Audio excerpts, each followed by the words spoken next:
Welcome back clean news. चलिए देखते हैं मध्य प्रदेश की 25 फटाफट बड़ी खबरों को। इससे पहले आप एमपी के किस जिले से न्यूज को देख रहे हैं हमें कमेंट बॉक्स में जरूर बताइए।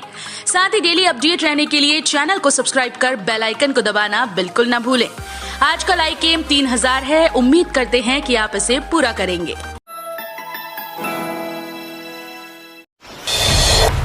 एमपी में आज से 50% क्षमता के साथ खुलेंगे 6ठी से 8वीं तक के स्कूल।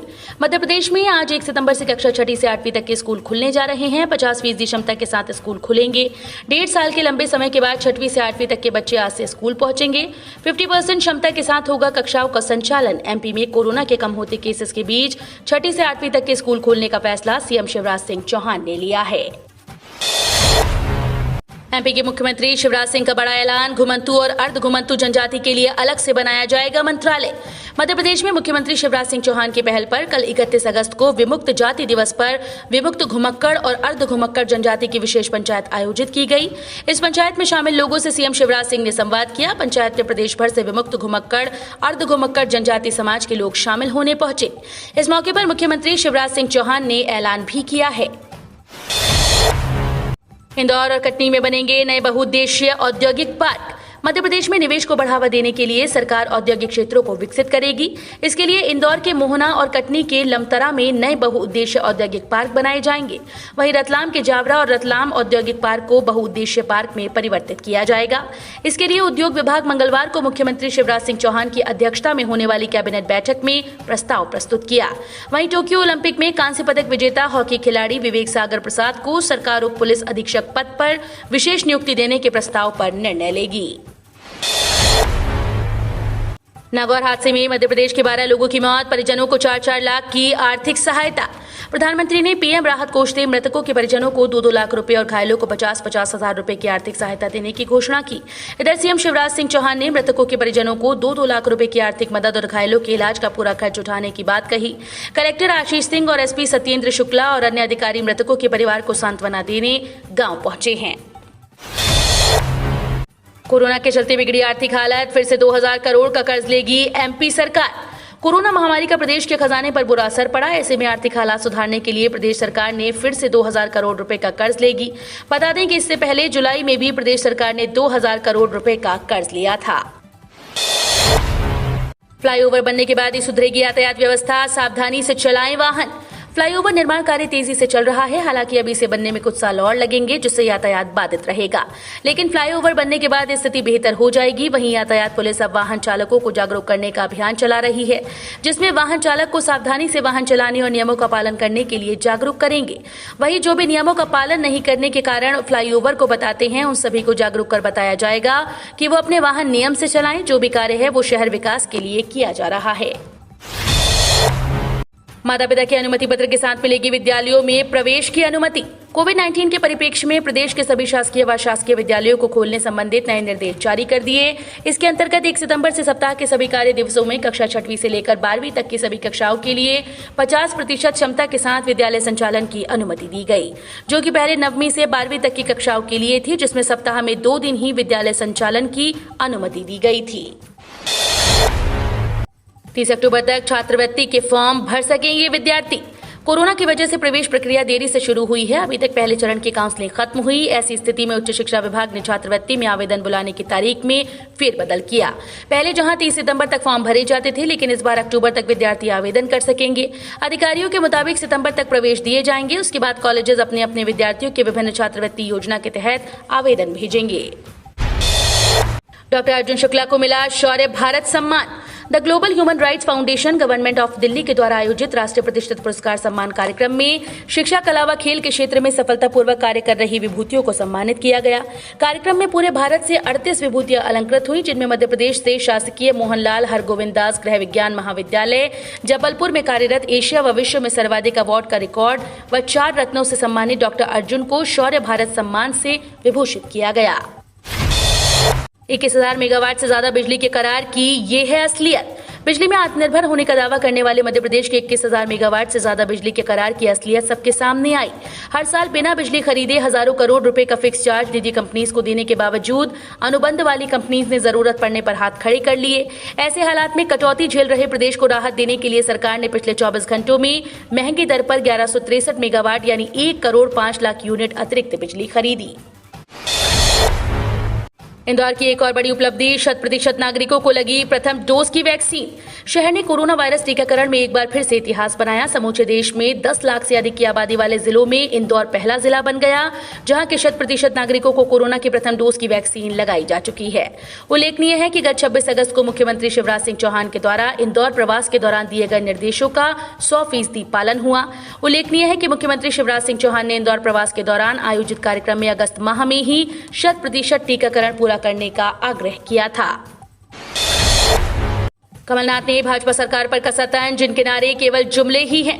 मध्य प्रदेश में भाजपा और कांग्रेस के बीच सियासी संघर्ष लगातार जारी है। इसी बीच कांग्रेस के पूर्व मुख्यमंत्री कमलनाथ ने एक बार फिर से मध्य प्रदेश में लगातार बढ़ रही महंगाई को लेकर भाजपा सरकार को घेरा। उन्होंने ट्वीट करते हुए भाजपा सरकार पर निशाना साधते हुए लिखा कि जनता त्राही त्राही कर रही है और सरकार का हर वादा जुमला बन चुका है। सीएम राइज स्कूल योजना की सफलता संदिग्ध। कहा जा रहा है कि प्राइवेट स्कूल से हर स्तर पर मुकाबला करने सीएम राइज स्कूल की अवधारणा सामने आई। इसके पहले भी शैक्षणिक गुणवत्ता बढ़ाने के लिए अनेक प्रयोग शासन के द्वारा किए गए, जैसे बहुउद्देशीय शाला, खेल परिसर, मॉडल स्कूल, उत्कृष्ट विद्यालय, संकुल शालाएं आदि, जहां पर कभी शासन को अपेक्षित सफलता नहीं मिली। इन सब प्रयोगों में एक बात समान रही कि जमीनी स्तर पर काम करने वाले शिक्षकों से शैक्षणिक गुणवत्ता सुधारने के लिए पहले कोई विचार विमर्श नहीं किया गया। निजी स्कूल्स को बताना होगा कि पिछले साल कितनी फीस वसूली। जिले के सभी निजी स्कूल्स को शैक्षणिक सत्र 2020-21 में विद्यार्थियों से वसूली गई फीस की जानकारी सार्वजनिक करनी होगी। लोक शिक्षण संचालनालय ने इसके आदेश जारी कर दिए हैं। हर स्कूल को फीस का शालावार व मदवार विवरण 3 सितंबर तक पोर्टल में अनिवार्य रूप से दर्ज कराना है। इसमें लापरवाही बरतने वाले स्कूल्स के खिलाफ लोक शिक्षण संचालनालय स्तर से कार्रवाई भी की जाएगी। कमजोर पड़कर विदर्भ पहुंचा सिस्टम, बारिश का दौर फिर थमने के आसार। मध्य प्रदेश में बने कम दबाव के क्षेत्र के असर से राजधानी सहित प्रदेश के अधिकांश जिलों में अच्छी बरसात हुई। हालांकि वर्तमान में सिस्टम कमजोर होकर हवा के ऊपरी भाग के चक्रवात के रूप में बदलकर विदर्भ पहुंच गया। मॉनसून ट्रफ भी सतना से होकर गुजर रही है। मौसम विभाग के मुताबिक अगले 24 घंटों में खरगोन, बड़वानी, धार, झाबुआ, अलीराजपुर व उज्जैन जिलों में भारी बारिश के आसार हैं। इसके अलावा इंदौर, उज्जैन, भोपाल, ग्वालियर संभाग के जिलों में बौछारें पड़ सकती हैं। बस ऑपरेटर्स की हड़ताल टली। बसों की हड़ताल को लेकर निर्णय 3 को सागर में जुटेंगे प्रदेश भर के बस संचालक। टैक्स माफी को लेकर 31 अगस्त से शुरू होने वाली बस ऑपरेटर की हड़ताल 2-3 दिन तक टल गई। एक दिन पहले ही बस एसोसिएशन के प्रतिनिधिमंडल ने सीएम शिवराज सिंह से मुलाकात की, जिसमें उन्होंने 2 से 3 दिन में समस्या का निराकरण करने का आश्वासन दिया। इसके बाद बसें बंद करने के निर्णय को अभी वापस ले लिया गया। एसोसिएशन के महामंत्री जय कुमार जैन ने बताया कि 3 सितंबर को सागर में प्रदेश भर के बस संचालकों की बैठक होगी। किसानों को सस्ती खाद खरीदने के लिए दिए जाएंगे ई वाउचर। केंद्र सरकार की ओर से किसानों को लाभ पहुंचाने के लिए कई योजनाएं चलाई जा रही हैं, जिनका लाभ देश के किसानों को मिल रहा है। ऐसी एक योजना केंद्र सरकार की ओर से किसानों को सस्ती दर पर खाद उपलब्ध कराने के उद्देश्य से शुरू की गई। इसकी शुरुआत मध्य प्रदेश से की जा रही है। समाचार पत्रों व मीडिया से मिली जानकारी के अनुसार केंद्र सरकार और पीएम नरेंद्र मोदी के मंशा के मुताबिक मध्य प्रदेश में ई वाउचर का इस्तेमाल सबसे पहले किसानों के लिए शुरू किया जाएगा। सोलर एनर्जी में मुकेश अंबानी का बड़ा दांव, अब नहीं रहना पड़ेगा चीन पर निर्भर।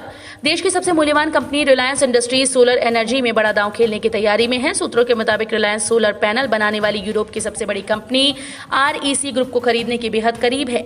इसके लिए रिलायंस की चाइना नेशनल केमिकल कॉर्प से बातचीत चल रही है। ये डील 1 से 1.2 अरब डॉलर में हो सकती है। इससे मुकेश अंबानी की अगुवाई वाली रिलायंस की पहुंच आधुनिक टेक्नोलॉजी और ग्लोबल मैन्युफैक्चरिंग क्षमताओं तक हो जाएगी। कर्मचारियों की बल्ले बल्ले, इस साल दूसरी बार बढ़ेगी सैलरी। 1 सितंबर से लागू होगी बढ़ोतरी। 1 सितंबर 2021 से विप्रो के कर्मचारियों की सैलरी बढ़ेगी। इसका ऐलान कंपनी ने पहले किया था। कंपनी की ओर से जारी एक बयान में कहा गया कि विप्रो लिमिटेड 1 सितंबर 2021 से प्रभावी बैंड B3 तक के सभी योग्य कर्मचारियों के लिए मेरिट सैलरी इंक्रीज की शुरुआत करेगा। जनवरी 2021 में कंपनी ने इन बैंड में योग्य कर्मचारियों के लिए सैलरी की घोषणा की थी। कंपनी के 80% कर्मचारी इसी बैंड में आते हैं। इस साल उनकी सैलरी में दूसरी बढ़ोतरी होगी। विपिन वानखेड़े बोले, मध्य प्रदेश NSUI को जल्द मिलेगा नया अध्यक्ष। मध्य प्रदेश NSUI प्रदेश अध्यक्ष के पद पर विपिन वानखेड़े की जगह जल्द ही कोई नया चेहरा सामने आएगा। खुद विपिन वानखेड़े ने ये बात कही। उन्होंने कहा कि मध्य प्रदेश में नए NSUI प्रदेश अध्यक्ष को लेकर प्रक्रिया जारी है। कुछ समय पहले हमारे कई साथियों के इंटरव्यू भी हुए हैं। इस प्रक्रिया में मेरा पूर्ण रूप से समर्थन है और सहमति भी है, क्योंकि मुझे NSUI प्रदेश अध्यक्ष के पद पर रहते हुए काफी समय हो चुका था। हमारे नए युवा साथियों को अवसर मिलना चाहिए। देश में आने वाले हैं 2 नए बैंक। RBI को लाइसेंस के लिए दिया आवेदन। देश में 2 नए बैंक आने वाले हैं। आने वाले समय में 2 नई कंपनीज स्मॉल फाइनेंस बैंक के तौर पर कार्य करेंगे। बैंक के तौर पर लाइसेंस के लिए 2 फाइनेंशियल कंपनीज ने केंद्रीय बैंक RBI को आवेदन किया। रिजर्व बैंक की ओर से इन कंपनीज को लाइसेंस जारी करने के बाद ये कंपनीज बैंक के रूप में काम करने लगेंगी। RBI की ओर से जारी प्रेस विज्ञप्ति के अनुसार जिन 2 फाइनेंशियल कंपनीज ने बैंक लाइसेंस के लिए RBI के पास आवेदन किया है, उसमें कॉस्मिया फाइनेंशियल होल्डिंग्स प्राइवेट लिमिटेड और टेली सॉल्यूशंस प्राइवेट लिमिटेड हैं। लोगों की आय 20% तक हो गई कम। मोदी सरकार की प्राथमिकताएं जीवन और जीविका के लिए खतरनाक। लेख शेयर कर बोले येचुरी। माकपा नेता सीताराम येचुरी ने केंद्र की नरेंद्र मोदी सरकार पर हमला बोला। उन्होंने एक लेख शेयर करते हुए कहा कि लोगों की आय 20% तक कम हो गई। मोदी सरकार की प्राथमिकताएं जीवन और जीविका के लिए खतरनाक साबित हो रही हैं। येचुरी ने महेश व्यास को लेख को शेयर किया। लेख में देश की अर्थव्यवस्था और आर्थिक संकट को लेकर बात कही गई थी। अब अपनों के नाम ट्रांसफर करा सकेंगे कंफर्म टिकट। रेलवे ने दी सुविधा। रेलवे में यात्रा करते वक्त कई बार ऐसा होता है कि आपके पास कंफर्म टिकट है, लेकिन किसी कारणवश आप यात्रा नहीं कर पा रहे, तो आप अपनी जगह अपना टिकट पर परिवार के सदस्य को भेजना चाहते हैं। लेकिन पहले रेलवे इसकी इजाजत नहीं देता था, पर अब ऐसी परिस्थिति के लिए रेलवे ने यात्रियों को राहत दी है। रेलवे ने नियमों में बदलाव कर अब ऐसी सुविधा यात्रियों को दी जिसमें वो अपनी कंफर्म टिकट को परिवार के सदस्य को ट्रांसफर कर सकेंगे। सूत्र सेवा का अब छतरपुर से रीवा तक AC बस शुरू। सूत्र सेवा परिवहन सेवा का विस्तार होने के साथ ही जिले से रीवा के लिए एयर कंडीशनर बसों का संचालन शुरू हो गया। नॉन स्टॉप पैटर्न पर 2 बसें रोजाना सुबह रीवा जाएंगी और शाम को उनकी वापसी होगी। इस बस सेवा के शुरू होने से 5 घंटे में रीवा की यात्रा पूरी हो सकेगी। बस का छतरपुर से रीवा के बीच केवल सतना में स्टॉपेज रखा गया। छतरपुर से AC बस सुबह 9 बजे रवाना होगी और 10 बजे दूसरी AC बसें निकलेंगी, जो 5 घंटे में रीवा तक की यात्रा पूरी करेंगी। ऐसे ही बसें रीवा से शाम 3:30 बजे और 6:30 बजे वापस छतरपुर लौटेंगी। बदल गए उज्ज्वला योजना में कनेक्शन लेने के नियम। उज्ज्वला योजना 2.0 के अंतर्गत जिले के छूटे हुए हितग्राहियों को सितंबर माह में कनेक्शन प्रदान कर दिए जाएंगे। कलेक्टर कुमार पुरुषोत्तम ने आयोजित बैठक में योजना क्रियान्वयन की समीक्षा करते हुए संबंधित अधिकारियों और गैस एजेंसीज को निर्देशित किया कि शेष हितग्राहियों के लिए अभियान संचालित कर कनेक्शन प्रदान किए जाएं। बैठक में बताया गया कि योजना में हितग्राही को 3 पासपोर्ट फोटो, पहचान प्रमाण पत्र, निवास प्रमाण पत्र, सभी के आधार नंबर, वरिष्ठ महिला मुखिया का खाता, राशन कार्ड और समग्र ID और मोबाइल नंबर शासकीय उचित मूल्य दुकान या ग्राम पंचायत में प्रस्तुत करना होगा। हम रोज ऐसे ही न्यूज लाते रहेंगे। आपने अभी तक क्लीन न्यूज MP को सब्सक्राइब नहीं किया है तो फटाफट सब्सक्राइब कर लें। साथ ही बेल आइकन को दबाना बिल्कुल ना भूलें ताकि कोई लेटेस्ट अपडेट मिस ना हो।